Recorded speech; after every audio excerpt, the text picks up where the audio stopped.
I'm sipping 15, kept a weapon on me. Flow make digits, I'm on my business. Stack chicken like what it's gon' be. Crew in the cut, hey, you want us red run when I tell a peace. Love is love.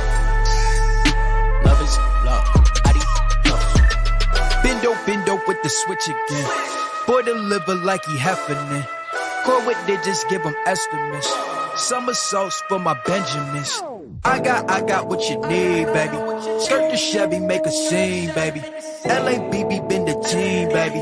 Bim Papa, word the G, baby. Look, labs till I'm finished. Had a handful of lemons through the hand. Got a bag, now the hands in the business. For my hand, it's a ticket. Talking Mazda for the biggest. That's a comma and a comma and a comma. Gotta get it. I've been playing with the minutes that they been shoulda gave. And I'm flipping every digit that they been shoulda paid. Had to find a way to get it. No, this isn't what you made. If I ever wanna dip, then I'm brink with the blade. And I'm brinking a blink on the brink of some dumb shit.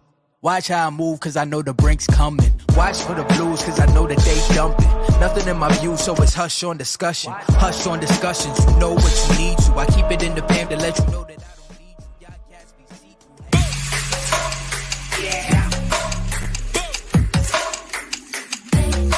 see-through. Yo, what's happening, everybody? It's your boy, Earth Mac, the Mad Scientist. And my boy Alvin Staley in the building, man. The infamous one. The infamous one. Good. It's good to be in the number one more time, man. Good to be back with the Mad Scientist. More importantly. Yeah, hey man, listen. Hey, I know last week been kind of hectic, but we are back, man. We're gonna cover a lot of things from last week and this week, man. We got WWE stuff. We definitely it's majority WWE stuff because they've been hitting it. They've been getting it. They've been hitting the ground running, and yeah, definitely gonna cover that. We're gonna talk about the World Championship, the World Champion Damian Priest, and the growth that he's endured, especially last night with his promo with Drew McIntyre, and you know it kind of make you believe, yeah, that John Moxley being the IWGP World Heavyweight Champion in Japan, and how some people feel some kind of way about that. But we're gonna have our opinion. We're gonna have our opinions on that as well. But man, the infamous one, man. How things going with you, bro? Before we get started on this, it's been good. And like I said in my article, wrestling is cool again. It's cool. It's dope to be a wrestling fan. It's right. And it's dope to see it in the days that it's having, because of course you and I we grew up in the Attitude Era where where the first word we heard out of Jerry Lawler's mouth, puppies. So it's good to see the sport, the spectacle that we love in its new, and the two words we're hearing repeatedly, new era. And it's not just the new era, it's the needed era. It's the needed era. Oh, you know what? Okay. I feel that. We needed this. We deserve this right here. Of course. We've put up with some crap from Vince McMahon. Let's call it what it is. Yes. And there was an episode of Raw where they said, "Hey, we're gonna give you what you want. We're gonna give you what you want." Triple H was in there, Shane was in there, Vince was in there, Stephanie was in there. They all said that, and they didn't. Okay, and it took Vince McMahon being a creep for us to get that. So it took all that. I say all that to Vince, for you being a creep. I'm gonna say appreciate you. Hey, appreciate your service.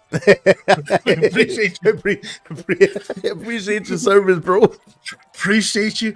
Thank you for letting your son-in-law come. I said when I seen Stephanie come out of WrestleMania, and the crowd cheer. This is somebody who was vilified as a character, and the way the whole CM Punk exchange, how that went down, and to see her get the cheering that she did, and to see, and you can tell she and CM Punk, they're here now, and now it's money to be made. Let's just say this: go ahead and get the show going because I can't wait to talk about Italy. Go ahead and get the show going. Just go ahead and get it going. Indeed, but hey, just like the infamous one has said, man, we're gonna jump right into it, and we're gonna talk about some WWE stuff, man, like for sure. So, first, man, let's talk about Damian Priest. Damian Priest being the world heavyweight champion, because at first, you know, we was wondering when he gonna cash in his Money in the Bank, right? And who he's gonna cash it on, and if it's gonna be believable. And in certain cases, we didn't know what he was gonna do. And of course, for us to say that the WWE don't listen or don't see what goes on the internet and about Damian Priest, clearly they paid attention because they made him cash in, because we didn't expect that at WrestleMania, right? Not then. No. So now that he's the world champion and he's the head guy on Monday Night Raw, and Cody Rhodes is the head guy on SmackDown. So did it hit you that he deserves to be the world champion like right after WrestleMania, or did it take a minute, and was Monday night that turning point for you? The moment his music hit at WrestleMania and he ran down, first of all, Damian Priest and the Judgment Day, they've got some dope ass music. Let's call it what it is. Yes, for sure. He ran down, and CM Punk basically threw Drew to the wolves that is of Damian Priest, and he cashed in. And then you saw all the Judgment Day celebrating.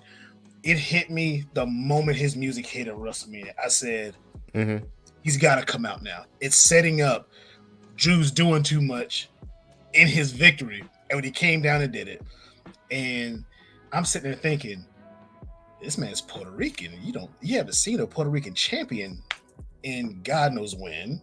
Yeah, and like probably before we was born. And you're seeing a guy who's Damian Priest has sold me ever since his NXT days. Okay. And at the same time, the type of guy that Damian Priest is, he's been making us believe before he even cashed in. And then plus another thing is that the long-term storytelling, when he did that promo with Drew last night, he just reminded us again, Triple H, long-term storytelling, because he won. He said, Drew told me, Drew, you laid it out what I needed to do. You basically told everybody what I needed to do, and I did it. Yeah. The long-term storytelling that we're seeing with Damian and everybody else, but with Damian, it was perfect. And that promo last night, that was beautiful to see. Yeah. To me, last night was the turning point for me. It's like, because there's a lot of things, a lot of moving parts that's going on with Monday Night Raw. Like Jey Uso is probably the most over guy on Monday Night Raw. Like, I mean, by all leaps and bounds. And I know we're going to touch on WWE being in France for the first time. But Jey Uso is not even a champion. You know what I mean? But, you know, in that instance, he's kind of overshadowing the main champion, and that shouldn't be. So Damian Priest had to do something. Like that promo with Drew McIntyre, like he hit everything nail on the head. You got beat by a one-armed man. Like, you the one who told me you need to be the one I need to cash in on, not Seth Rollins, because it's the fighting championship and this, that, and the third. So I did what you told me to do, bro. I did that. So now you mad at me?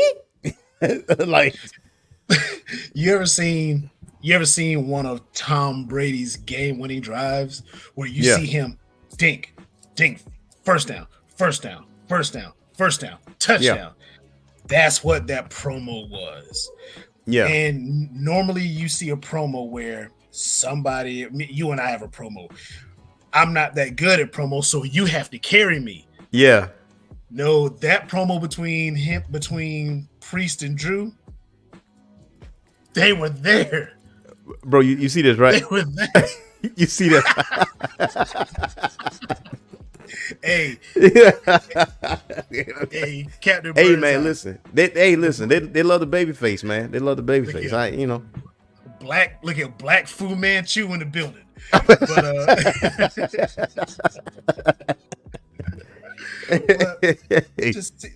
But see, we're looking at two big guys, two extremely athletic big guys. Mm-hmm. Vince wouldn't give us that. It'd be the big guy versus the little guy.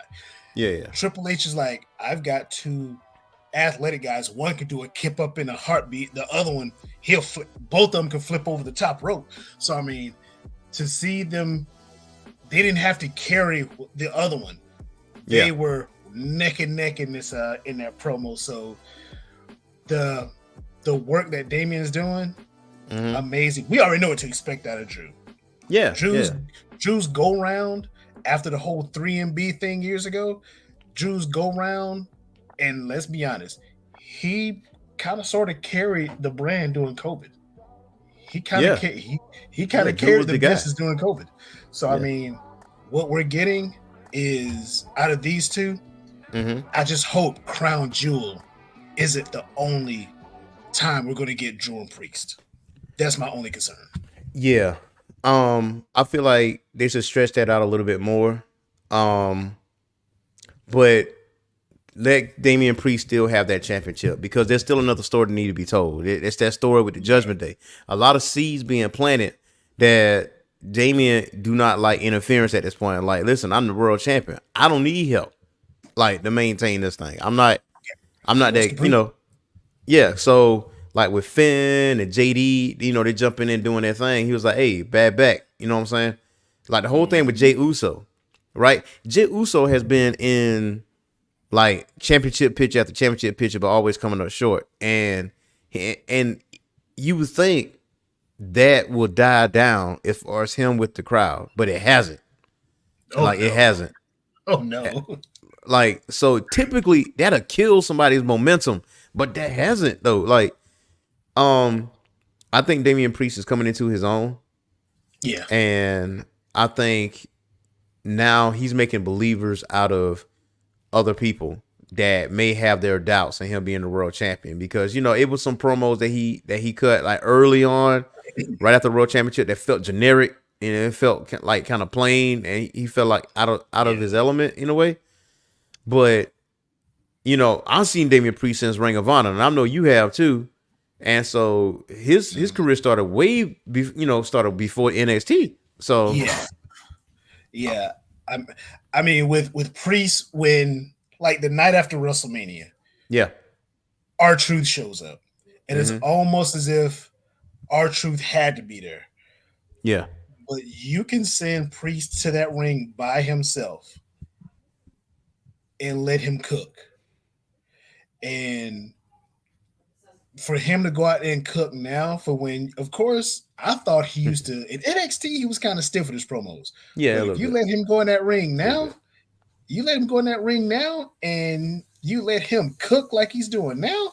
Oh man, you let him off take the handcuffs off him, man. And you already know, like during like the Vince McMahon era, like Vince has done a lot of successful things, like Undertaker being one, like Hogan being another, but Austin, don't even get me started on Austin and the guys like The Rock. Yeah, you know, I mean, he's done some phenomenal work.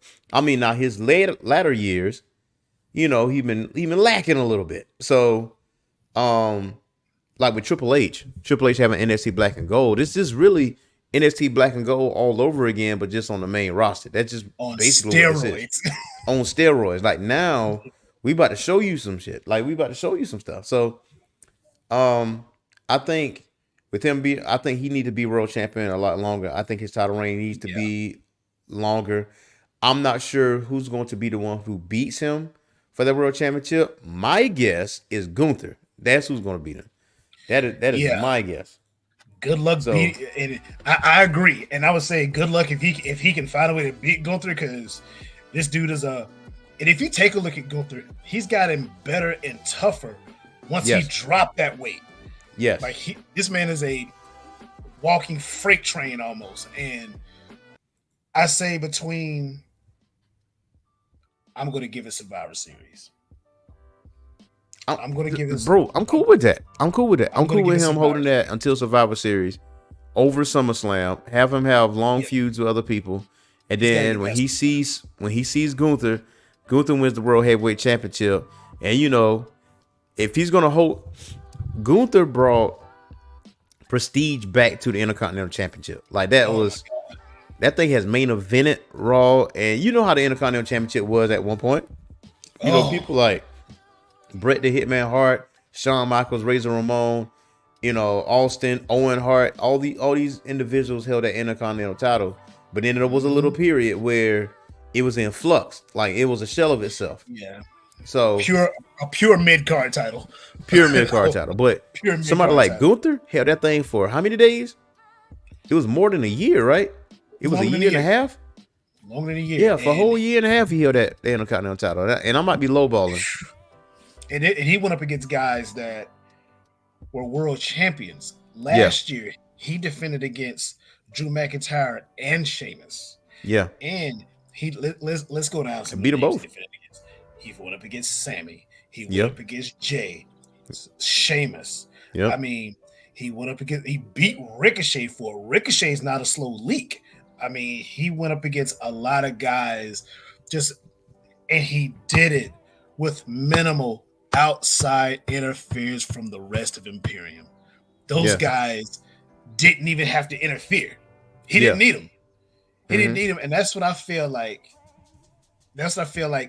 Priest is trying to say, yo, yes, I won the title with this asterisk of carrying around this briefcase. But at the same time, I've got the title. Let me defend this title. And I feel he was going to lose to Jay. But I feel as though if he goes up against somebody who he can make his speed like Drew, I believe, and I'm pretty sure I'm probably gonna catch some flack for this, but he can beat Drew head-to-head, one-on-one. Oh yeah, I believe he can. No doubt about it. No doubt about it. He doesn't have to worry about being, about someone being faster than him. He can go head-to-head with Drew. And I think the person that beats him is Gunther. I agree. But Gunther will outpower him. Yeah. Gunther's strong as hell for his size. He's strong as all get out. Yeah. So to me, there's only one nuclear deterrent for Gunther, and that is Ilja Dragunov, the Mad Dragon. That man is the kryptonite. You know what I'm saying?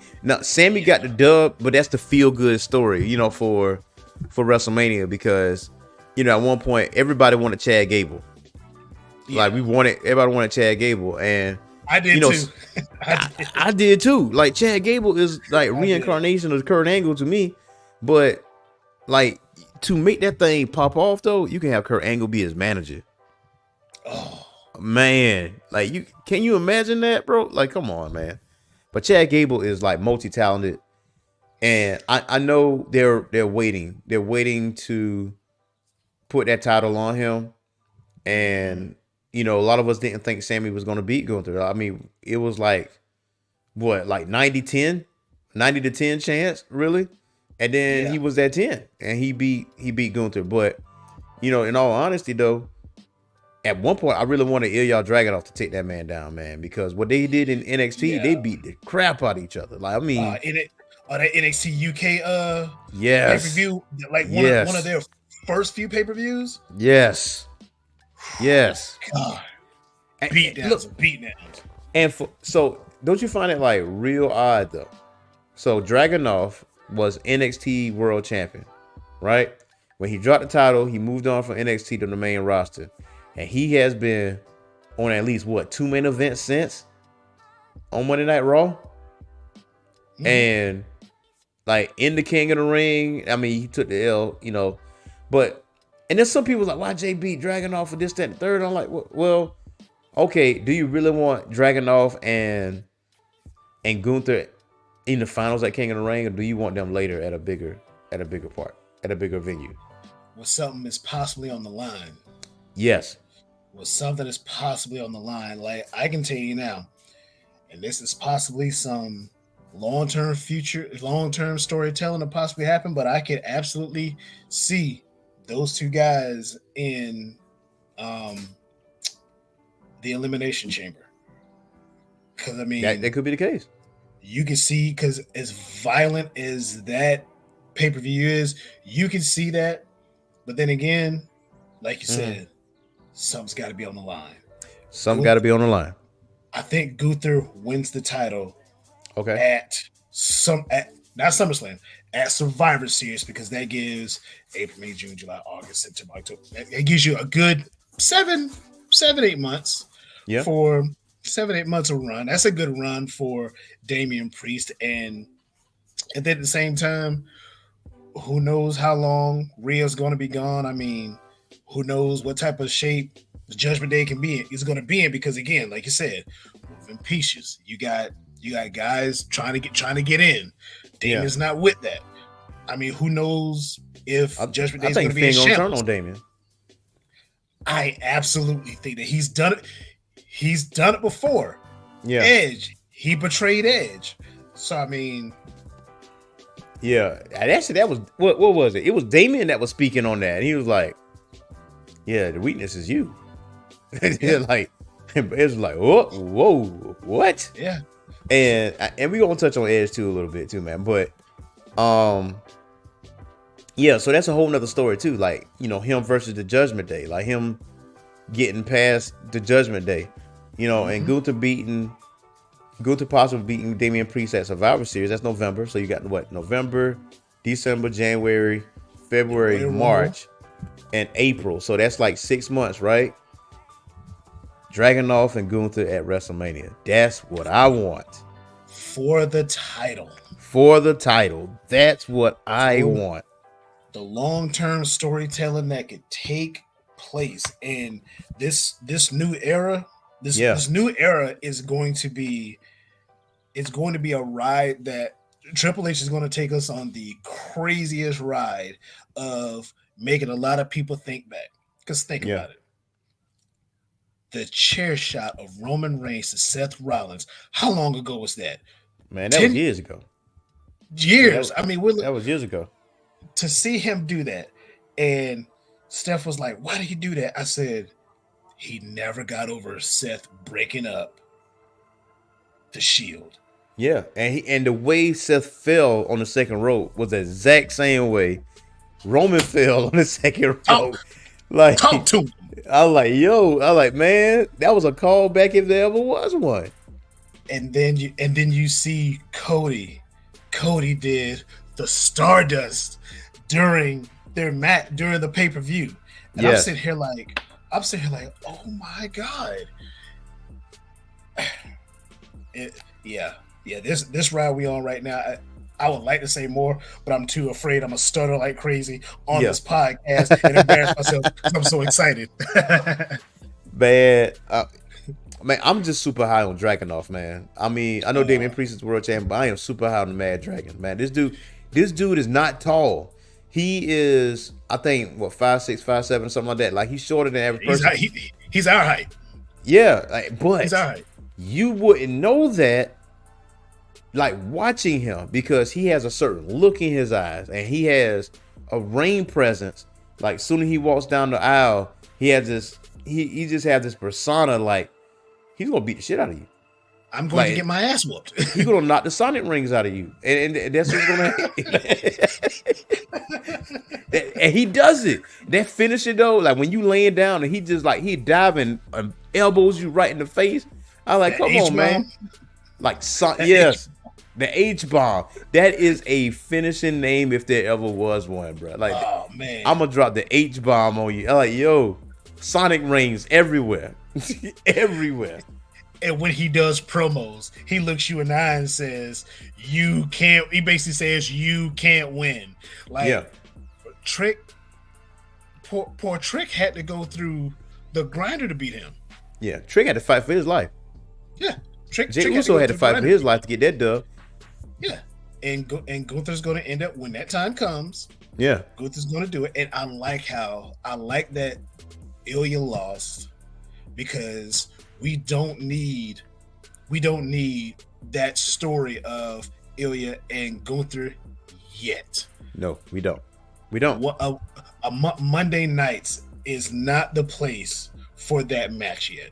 Mm-mm. The perfect place, a pay-per-view something on the line, and what I believe we'll get that, and I believe with us getting that, we're going to have two extremely foreign fellows going at it, and only Triple H will bring us that. Only Jason Jordan and them guys, and Bobby Roode and them guys in the back, the writers, only they could do that. And real quick, shout out to Bobby Roode for the storyline he did with the Bloodline versus Cody and Seth. Yeah. Shout out to Bobby Roode and Jason Jordan, man, for real. They did their thing, man. They did their thing. They did. They did. My prediction though is going to be Gunther and Jey Uso in the finals. That's what's going to end up happening.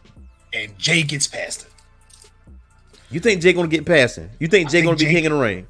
I think Jay. That would be dope though, because he's been fighting for his life for these world championships. So I think Jay gets past him, and somehow he's gonna face Tama Tonga.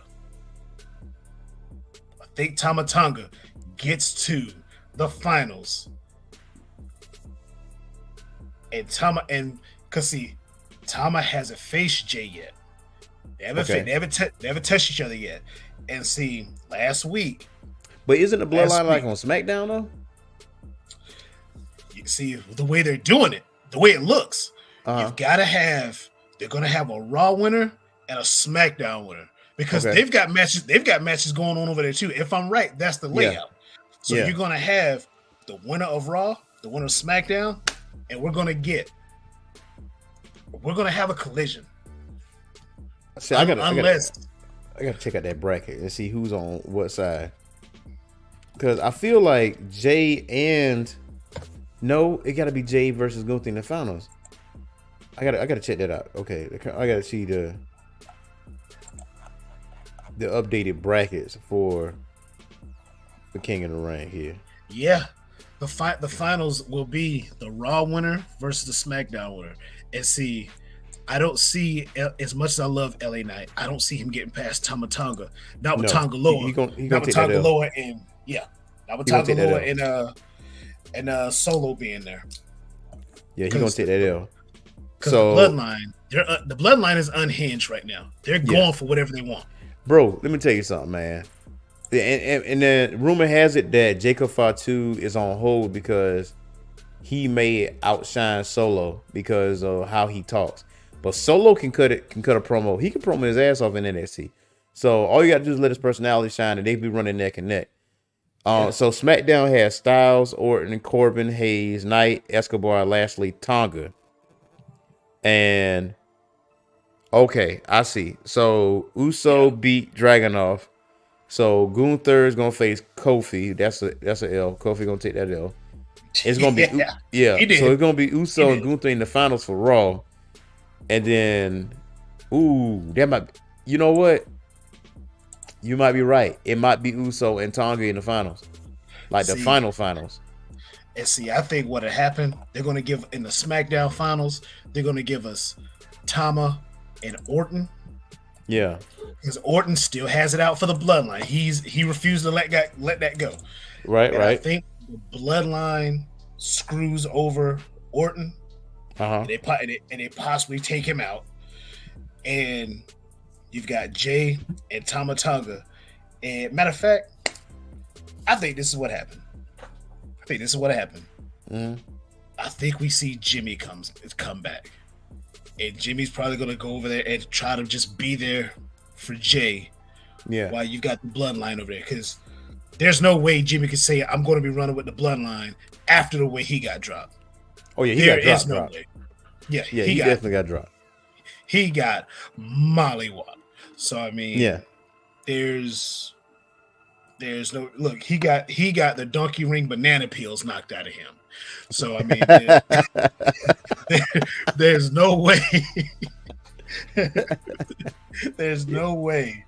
I think he's gonna go back. You're to right. Bloodline. That furthers that Bloodline story. Like I think because how long that story was going? What, 3 years? Maybe 3 years. It got to be 3 years because Reigns been champion for 3 years. Yeah, so you take that, the Bloodline story, the Cody Rhodes story with the hard times, which was a call back to his dad, And so I found out, like, through Wrestling Purists, that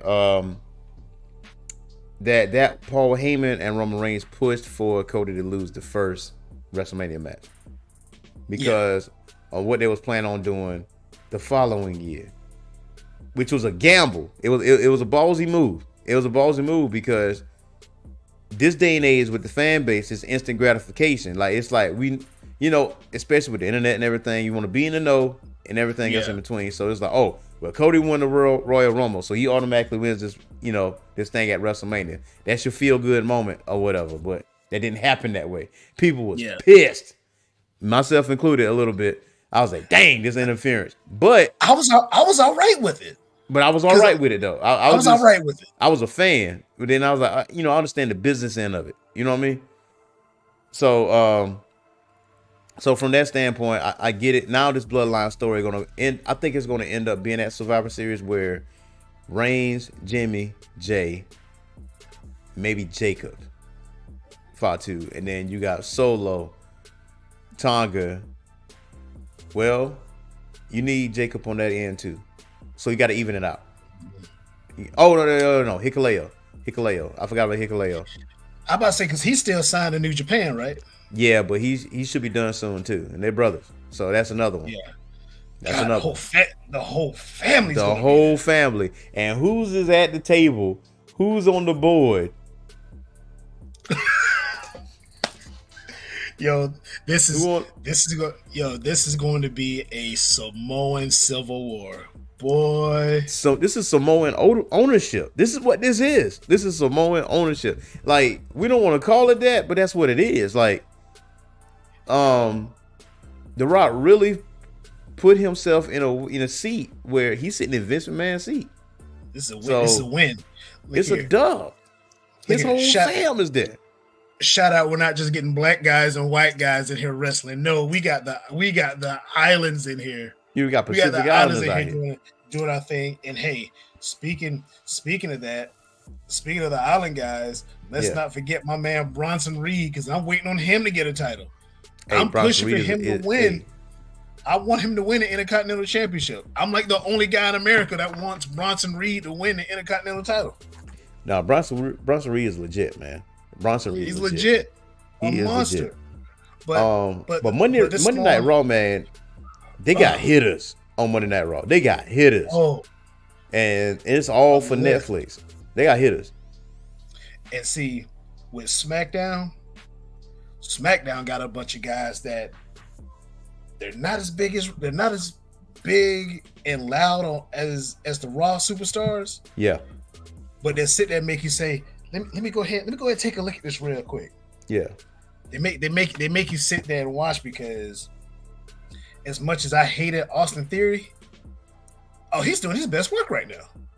Yeah, he's doing his best work right now. He's doing some of his best work. And I hated Jake Paul, but not Jake Paul, but Logan Paul. And I like Logan Paul now. And, right. Logan Paul has done his research, man. He's done his research on wrestling. I mean, he's always been a wrestling fan. So, I mean, naturally, to me, that's probably one of the best transitions from outside of The Miz, because The Miz was on a reality show. He was on the Real World. So, a lot of people don't realize that. But, so going back to the Bloodline storyline, we're forgetting about two other people. We're forgetting about Sammy. We're forgetting about Cody. Like, Sammy's the one impacted the most. What if Sammy joins Roman's side and Jimmy and Jey Uso side, and it says like, "What up, dog?" and they do the dap. You know what I'm saying? So, man. You know what I'm saying? And Paul Heyman is beside himself over there. Like, he's scared for his life. He's scared for his life. he got no friends, bro. Yo, that Joker's literally shitting bricks sitting there saying, what was it? Last week, the pay-per-view. Yeah. They walked up on Jay. He looks at Jay and he's like, with that whole phase, it looks like he's stuck on a bus. He's writing in help to get off. Help me. Oh my God. Help me. And Roman Reigns. Call Roman Reigns.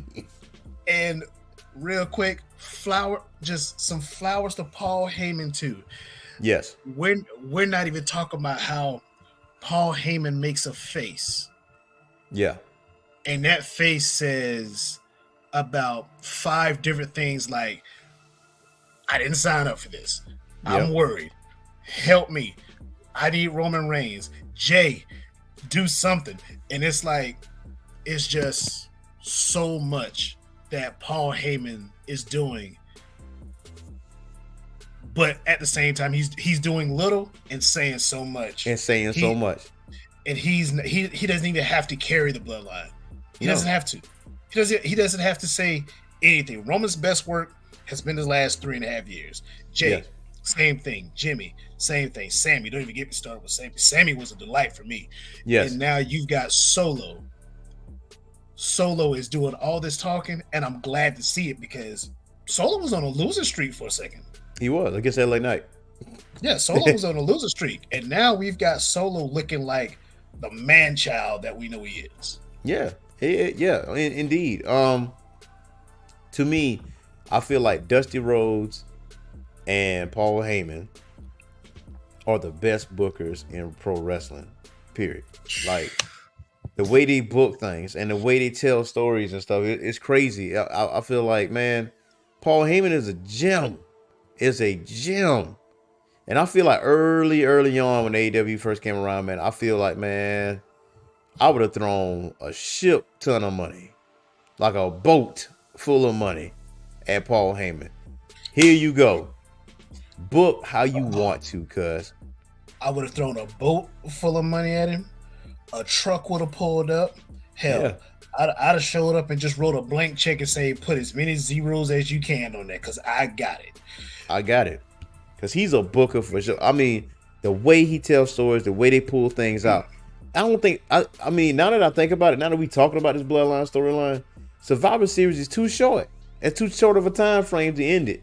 Like, this can be another 1.5 years worth of story. Like, it's a whole nother chapter. Now, where that leaves Cody, I don't know. Because now that he finally conquered the dragon, I don't think there's him and AJ Styles, right? Put on a clinic in France. On a clinic. I hope that's not done because we're talking about 2 guys that were in Bullet Club. That were in the Bullet Club. Yeah. And shout out to Triple H again, letting guys talk about their past affiliations and factions. Yes. Because I noticed that Finn and AJ did it before. And Finn was like, I started the Bullet Club. AJ was like, well, I made it better. So we got 2 guys that were in the Bullet Club that basically they faced each other for the first time at a pay-per-view. Yeah. And there was no trash moments at all in that match. So we're looking at 2 superstars that could and just listening to AJ's promo Friday night, he said, the next time I face you, I'm going to earn my title spot. Mm-hmm. I don't think that story's over yet. I don't think so either. Think it's over. I don't think AJ's going to win the title. Nah. 5-star match, absolutely though. Yeah, 5-star match, absolutely, man. AJ Styles is definitely one of my favorite wrestlers of all time, like for sure. I know they asked him about wrestling The Rock. He said the only way it will work between me and him is that I am a monster heel and he's a monster babyface. Like I want the type of heat that Dominic Mysterio has, like or more than that. That's the only way for me for it to work against Rock, and it can work. You know what I'm saying? But you know that what's next for Cody after AJ? I don't know because now you're gonna have to. I do. What you got? I do. There's only one man he's got to face, and it's got to be at WrestleMania. One man he got to face. He's got to face the final boss. Oh, Rock. Yeah. That's right. SummerSlam. Face the final boss. So he's feeling easy. That's right. I don't know why it messed with me just now, but he has a time frame to defend that title up until SummerSlam. Now you got SummerSlam. What if he beats Cody at SummerSlam and win the title there? Mm-hmm. I'm smelling what you're stepping in. It can either be SummerSlam or WrestleMania. But and see, if Cody loses the title between now and WrestleMania, which let's call it what it is, it's a possibility. Possibility.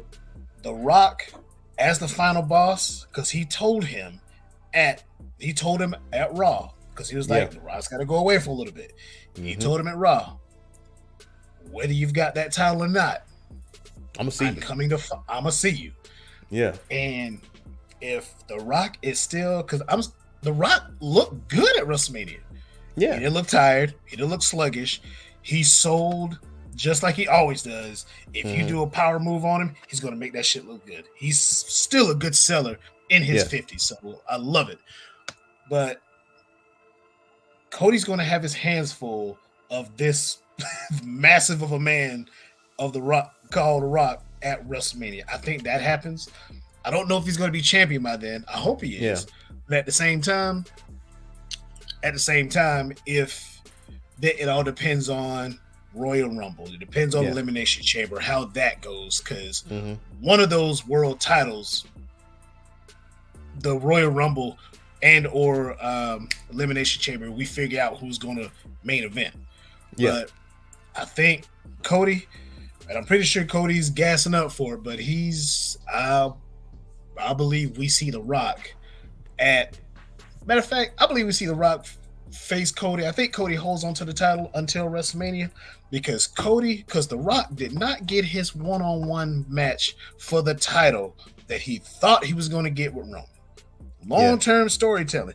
We need jobs at WWE, but I believe we see that storytelling again, and I believe The Rock, I believe he beats The Rock, but I believe we see that storytelling in it. I'll tell you what can happen.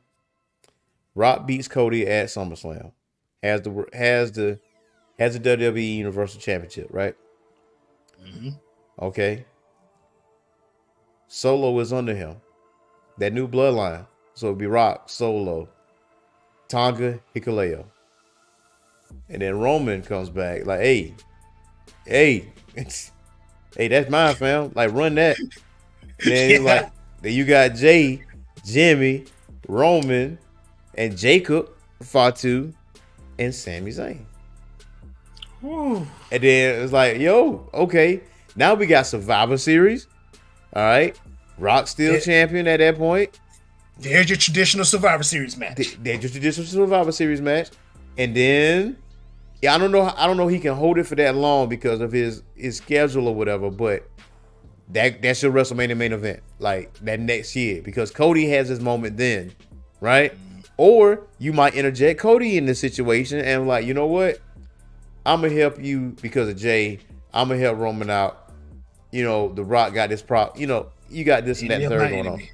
You enemy of my enemy. You know what I mean? Enemy of my enemy. So, and that could be another close shot of him, come by WrestleMania. But that championship belt has to be a part of it. So we'll see what happens. There's a lot of moving parts. And the fact that there's a lot of moving parts and we don't know what those moving parts are going to be, that one makes it good. Because at one point it was super predictable. Like, well, we know this person going to face this person to beat him, or this person going to beat him and beat her. But before we jumped on Adam Copeland and his resurgence, who do you think going to win the Queen of the Ring?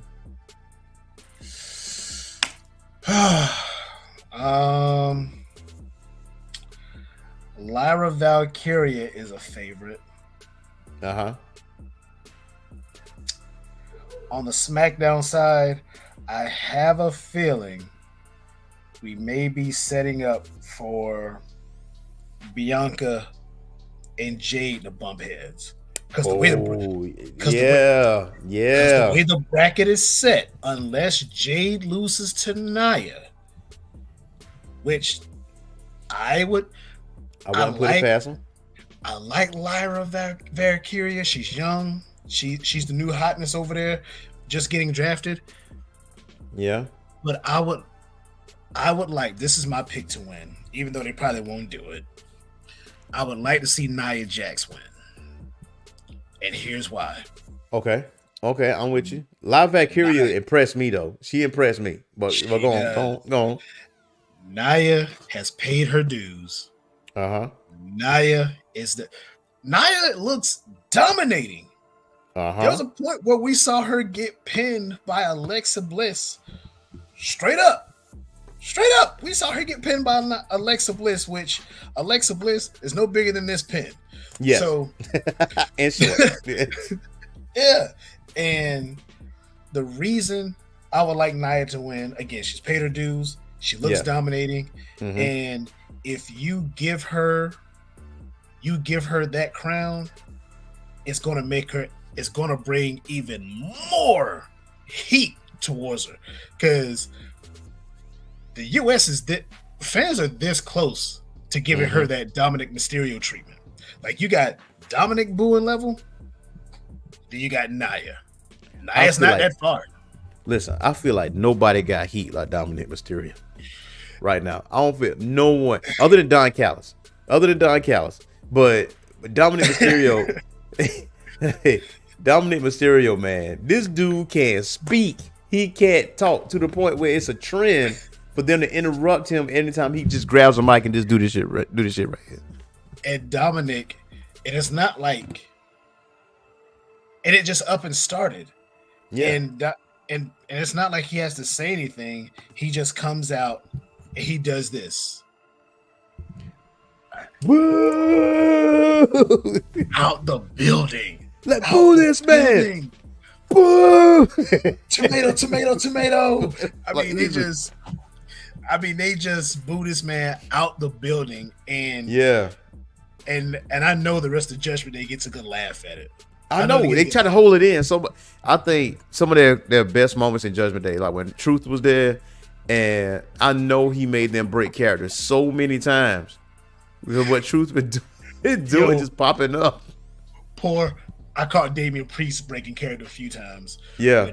When Triple H revealed their new belts. Yeah. He made Triple H laugh. Yeah. He just make a break character, man. He does it all the time. Like, man. Like the Miz is the only one that knows how to hold it together. Yeah. He's the only one that knows how to hold it together. Heyman knows how to hold it together a little bit, but I saw a clip where he made Brock Lesnar break character. Brock lost it. Yeah. Brock lost it. You're like, dang, man. Yeah, you got him between Truth and Sami Zayn. Like, when he said, like, maybe he's not Uzi, and Jay was like, Jay looks. And so Jimmy, like, just leaned up against the ropes. He's like, bro. You saw Jimmy. He's like, and Bowman just grabbed him. You're like, hey, that's what it is? That's what it is? You ain't feeling Uzi? Come on over here, dog. and you see Paul Heyman, and Paul just took his mind to a different place so he would laugh. Yeah. But you see Roman sitting there.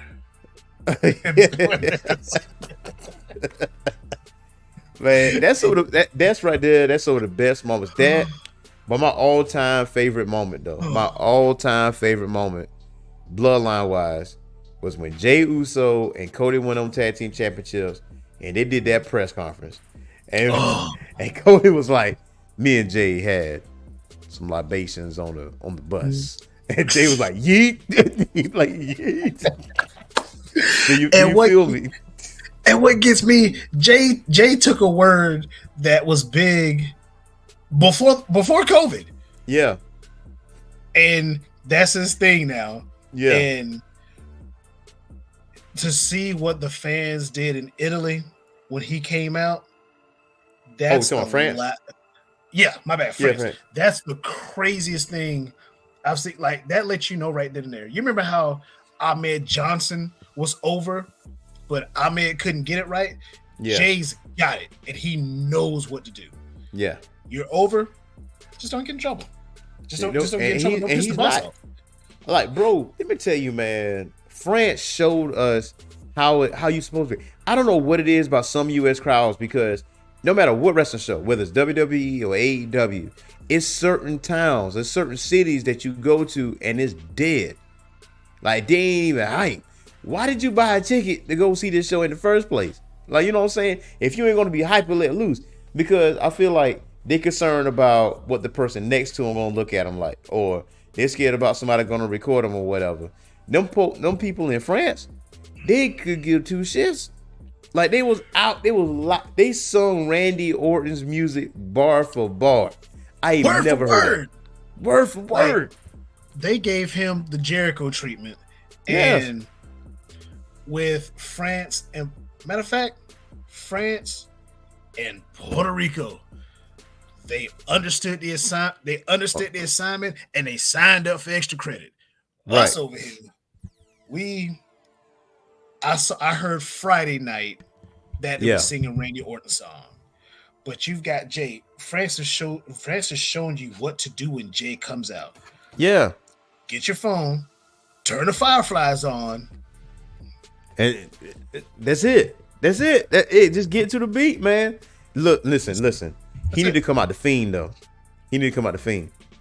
He need to come out of that though. Like that song right there, boy. I think that's gonna be the new theme for WrestleMania.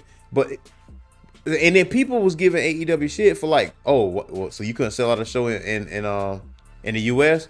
You had to sell it out in Wembley. There's a reason why you go over to Wembley, because international crowds is different. Like they are larger than life, man. That's why WWE go to France, they go to Australia, they go to Saudi, they go to like Triple H is in talks about maybe doing a WrestleMania in England, Wembley, obviously. You know what I'm saying? There's reasons behind that. You know what I'm saying? Because you think about soccer crowds, right? Like soccer crowds, they are hype. I was about to say hype, and the international crowds is different. It's different. And see, this let me know that international crowd was going to be different right here. Yeah. When Naomi came out. Mm-hmm. Now Naomi's match, if I'm right, her match was before Jay and Damian Priest. Yeah. And she comes out and you hear go, and I was like, oh my god, they got it there. And you could see in her face like, oh my god, they're finally vibing with me, because the last time we vibed with Naomi was before she left. Her last theme music, when she would come out, do like a 10-yard slide or whatever.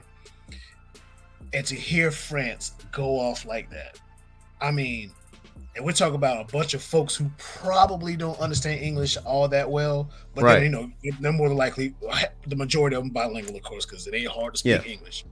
But you hear them, and they're going off. I'm sitting there like, yo, they're going crazy for Naomi. Yeah, that doesn't happen, bro. Okay, that's okay. That same pay-per-view Backlash, put it in the US, would it get the same hype? No, it wouldn't have. Like certain matches now, certain matches, it just made it bigger than what it was, and that's okay, because it needs to be that hyped up. That's why I feel like, well, I know there's been talks about AEW doing more international shows and stuff like that. WWE been doing them a lot, and they've been doing more. Yeah. There's one untapped market though. I feel like AEW need to get before WWE does, and that's Africa. Ooh. And go to Johannesburg and sell out that joint. Damn, boy.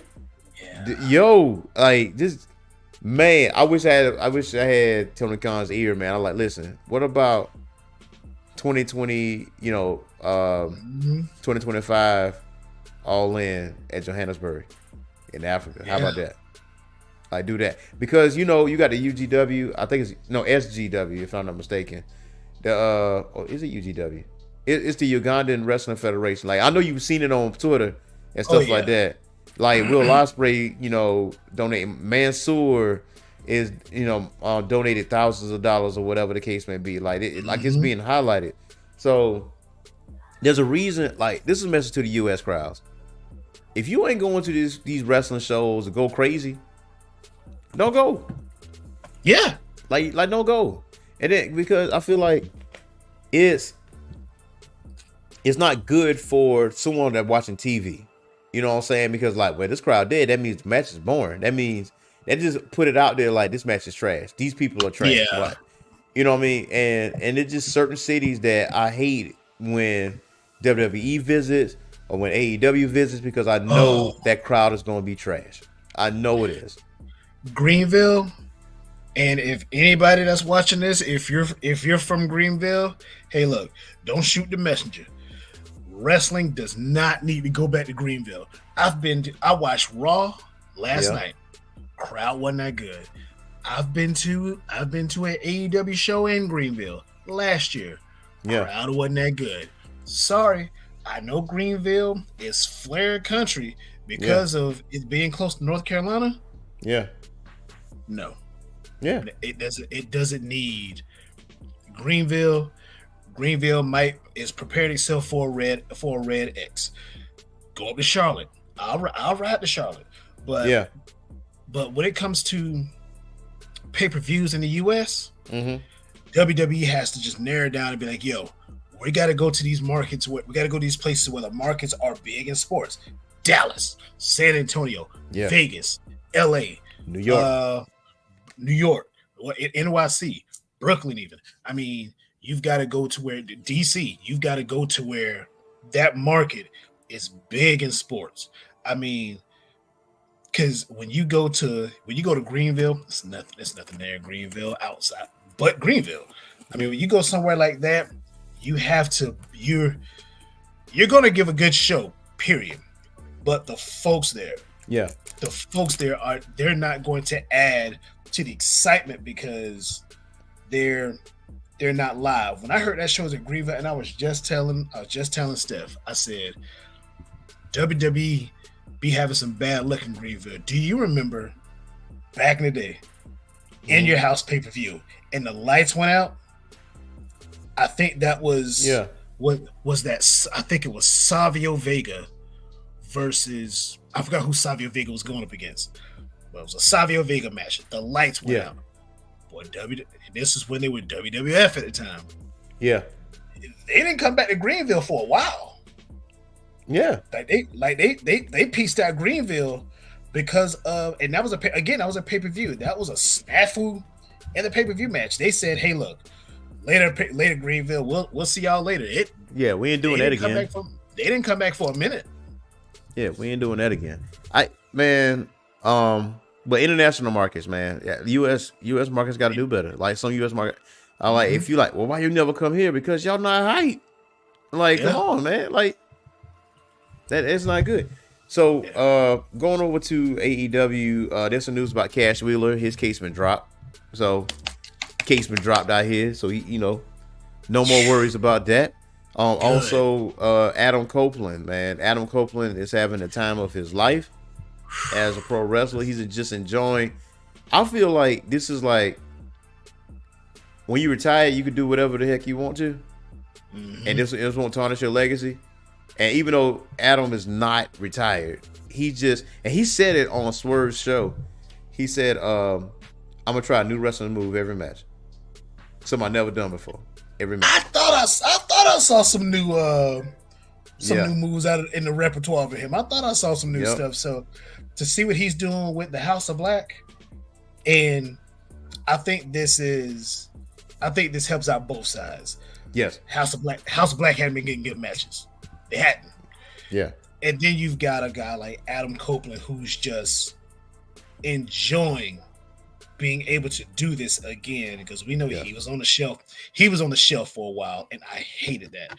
But to see him back and performing at this level after all he's been through, and he's got the House of Black looking so good out there. Yeah, it's good to see. It's good to see both sides. Everybody involved is winning. Everybody's winning. I see a heel turn coming with Adam, and I think Malachi is teasing that a little bit. But I will say though, I would like, because I think this is what it's building up towards. I feel like Malachi Black and Edge will meet at Double or Nothing, then because the amount of title defenses that Adam has, like no one can say he hasn't defended a title like that, because he did Buddy Murphy, Buddy Matthews, he did Brody King in a hardcore match, and he done not Kyle Fletcher, but Kyle O'Reilly. Yeah, he did Kyle O'Reilly. So you look at the body of work that he's done since winning the TNT Championship. It's like, okay, I feel like this is poised for Malachi to actually win his first singles title in AEW.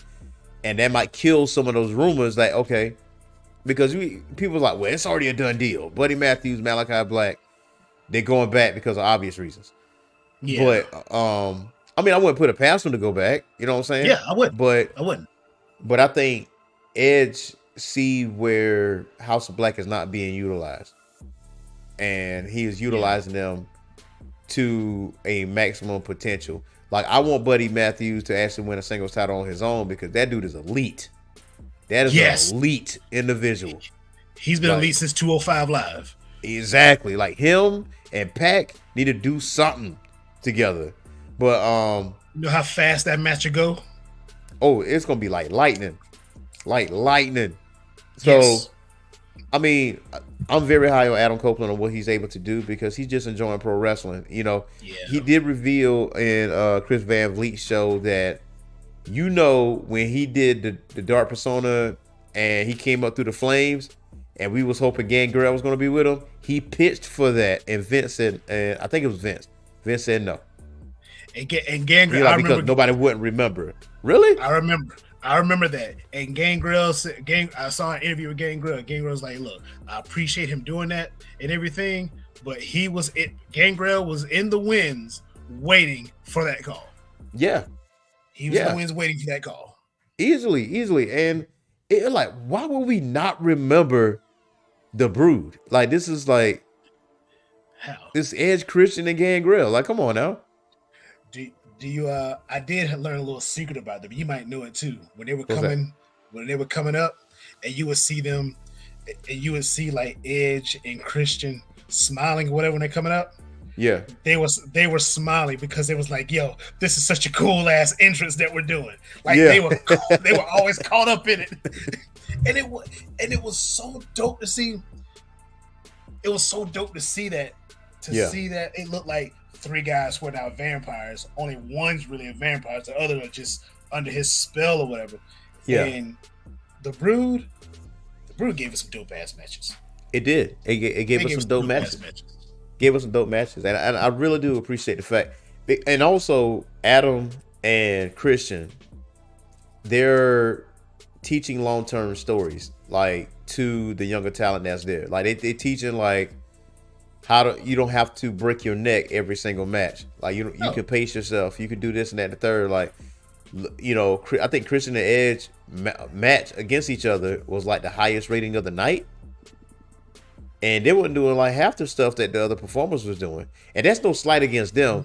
But it's like, you know, you don't have to do all those things for the crowd reaction. Like, look at what we done. Yeah. Look at the body work that we put in just for this match alone. And it was like a learning tree. No pun intended for Chris Jericho, but you know. And there's no reason those two guys at that age should be performing that well. Yeah. Like they're doing. Yeah. I mean, they're putting on masterpieces, even if they lose. Yeah. Christian tells a story, like the whole patriarchy thing.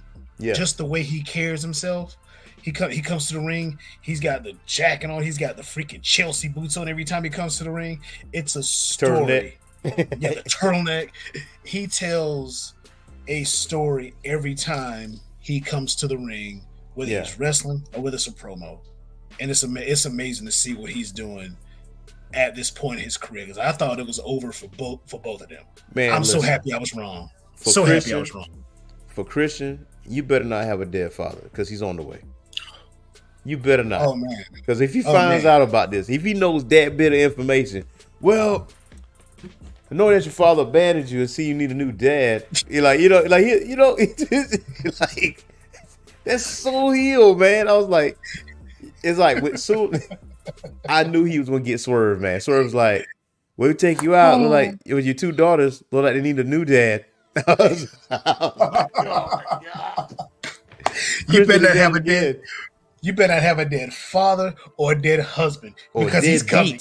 Oh my God. Christian's coming. What I'm saying? He's on the way. Christian Cage is on the way, and he's going to tell you about it. He's like, and he's hitting a home run with his comment.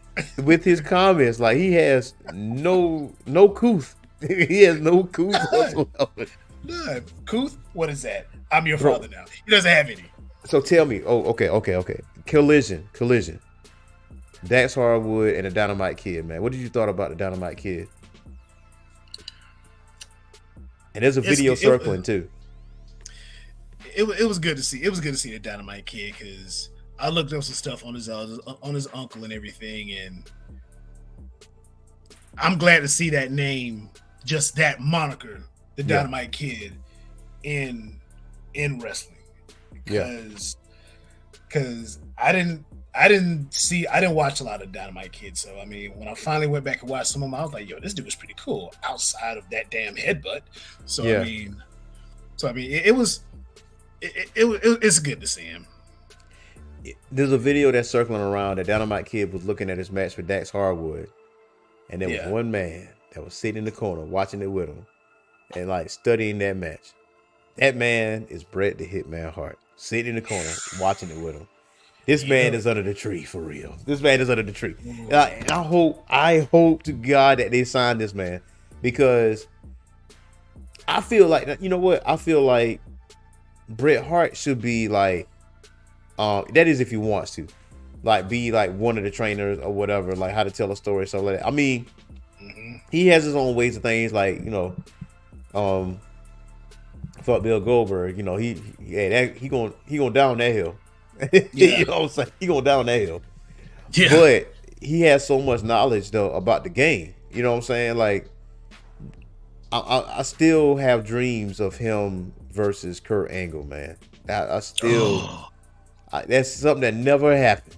And I'm talking any Kurt Angle, Kurt Angle. We talking Perk Angle.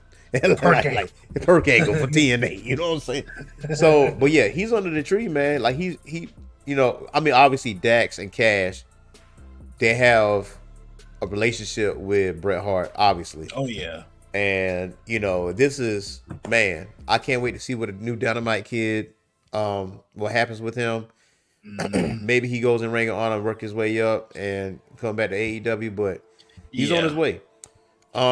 The last thing though we talk about is Jon Moxley and the IWGP Championship. Him holding the championship, and some people in Japan feeling some kind of way about that. Some people, you know, why they feeling some kind of way about it? Why? Because he's a white guy holding the title from over there. I mean, I think it's that. Well, I don't think it's that. I think it's him holding the title, but he actually gave Will Hobbs an IWGP World Championship opportunity on U.S. soil. Like, he wasn't, the championship is over in the States. You know what I'm saying? And not being defended in Japan. Like, he's not carrying in Japan. So it's like, well, you know, that's, well, I don't know. They said disgrace, but it felt some kind of way about it. My thing is this: you lost Kenny Omega, you lost the Young Bucks, you lost Will Ospreay, Jay White, and your number one guy, Okada. Like, yeah, I was about to say. So at this point, like, New Japan. So for these people that I mentioned are some of the core reasons why I watch Wrestle Kingdom. That what got me into Wrestle Kingdom. That comes out, that it's in January. It's still 2 nights. Well, it was 2 nights, but it's back to 1 night. But that what really got me into it. But you lost all those individuals, and all those individuals on AEW. Even though we do Forbidden Door, I say we. Even though they do Forbidden Door, and that's a emerging, like a dream match type of situation. But all Jon Moxley is doing, because he's the ace. He's the ace of AEW. Whether he's champion or not, he is the ace. Mm-hmm. And he loves Japan. He respects Japan. And him finally getting that IWGP World Championship, that's a heck of an accomplishment. And I mean, he defended his championship. He's going to defend his championship against Evil, you know, for New Japan. But all they're doing is bring more eyes to New Japan. And I think that maybe was a work too. I feel like, I mean, I'm not in the business, but maybe that's just part of the story, that they feel some kind of way about John, and that's just going to work its way into Forbidden Door. Yeah, and see, you mentioned all those names in AEW. Yeah. Tama Tonga. Yes. Tonga Loa. I mean, those guys went to the big league over there. They went to what my daughter likes to call the W. They went over there. Yeah. So I mean, New Japan has taken some losses. I mean, major losses. Ospreay announced to the world, yo, I'm gonna finish my stuff over here in New Japan, then I'm coming to AEW. New Japan is sitting there like, we're on borrowed time now. And the last thing they need to be worried about is Jon Moxley. Matter of fact, isn't Jack Perry? Jack Perry, he was over there. He's back. He's back in AEW now. And bro, New Japan has groomed that man because this is a night and day difference. How he cutting promos, how he's like talking in the mic, like he's talking with authority. Like you know, you feel what he's saying. He's a menace now. Yes, everything you doing is your fault. Like, he's a menace now. That ain't me. The scapegoat armband. Yeah, he tore up an AEW contract while he was in a New Japan ring. Yeah, then he shows back up. Shout out to the Young Bucks for this story too, because this is I'm really starting to like it now because I like the way the Elite looks now. But you brought him back over here. They absolutely groomed him, and the fruits of their labor is on U.S. soil. Yeah, you're feeling some type of way about Jon Moxley, who's a respected superstar. No, who's a respected wrestler, and folks are feeling some type of way about him defending that title. No, you need to be feeling some type of way about this roster because some really, really BFG, big freaking guns have left your organization and come to the United States. Yeah. I mean, they're in a rebuilding stage. I mean, I feel like, there's still some key people there. You know what I'm saying? But for the U.S. eyes, that, you know, a great percentage of them from the U.S. eyes standpoint has moved over to either WWE or AEW. And now you can just watch them on U.S. soil at this point. So now Stardom, finally that, you know, that Rossi is gone from Stardom, then, you know, that working relationship is coming in for Forbidden Door and all that stuff. But we'll see, man. I mean, Jon Moxley holding the IWGP World Championship, that gives him something to do. Anytime he steps away from AEW, that gives everybody else an opportunity. And when Jon Moxley shows back up on AEW, that gains even more opportunity. So we'll see what happens, man. We'll see what happens. But man, on both ends of the stick though, like with both WWE and AEW, what they're doing and what they're delivering, it's like we should have zero complaints. It's a fun time to be a wrestling fan. Again, I'm going to continue to say it. Like I said in my article, it's cool. Wrestling is cool, and it's cool to be a wrestling fan again. I mean, it's fun. It's fun to want to go to shows. For anybody watching this, if there's a local indie show in your area, go to it because who you see. Our last show, I said I saw Cedric Alexander right here in Columbia. Yeah. Right here in Columbia. I think it was WrestleForce. And to see him and now to see where he's at, and also John Skyler.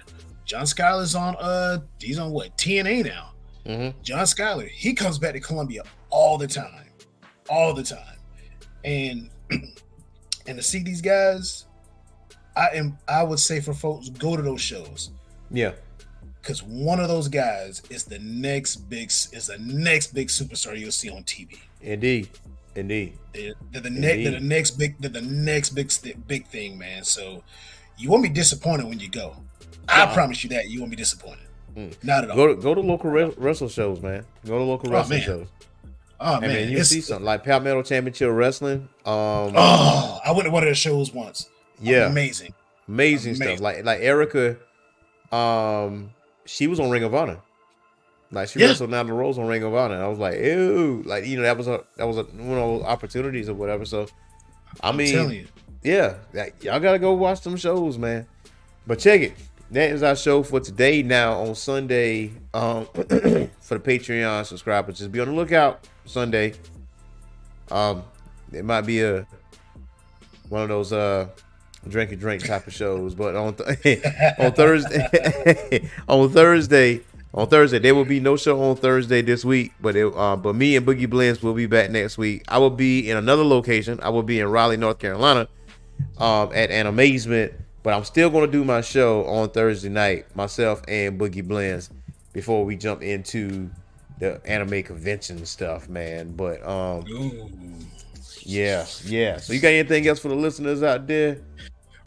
The infamous one? Man, for the listeners, man, again, I appreciate y'all. Let me be a part of something dope. That is the Orange Phoenix. And as I'm always gonna try to end this show, look here. If you don't want to be famous, be infamous. And to quote Boogie Blends, wash your ass. Wash your face before you wash your ass. Yeah. Shout out to Boogie Blends. Shout out to Boogie Blends.